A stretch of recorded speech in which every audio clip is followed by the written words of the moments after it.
actually set up the setup for the display. Okay, so you can actually find out how to do that in the Beginner's Guide to Reference Images in 3ds Max 2012.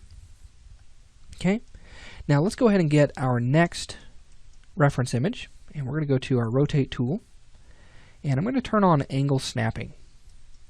Now at this point I'm going to hold down Shift, and I'm going to rotate this plane 90 degrees, and that should make a clone. Make sure that it's a copy, and then we'll hit OK.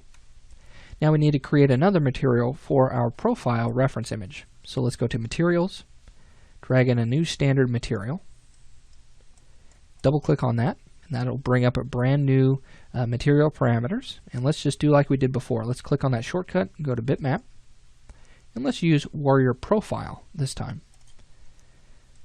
Let's assign that to our selection, and then Show Map in Viewport. Okay. Now one other thing that I'm going to do while I'm here is I'm just going to drag in a standard material, and I'm going to rename this, double click on it first. Let's rename this Previs. And like in all of my courses, I like to have just a gray previs material inside of 3ds Max. It's just easier on the eyes. So let's close this down.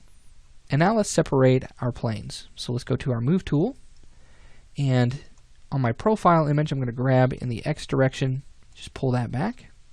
And sometimes I like to just type in a good number here. So on my X I'm going to type in 100, and on my front image, in my Y, I'm going to type in 100 as well. Okay, and that separates them, gives them a good distance between one another. Now let's go ahead and actually freeze these pieces of geometry. So select both of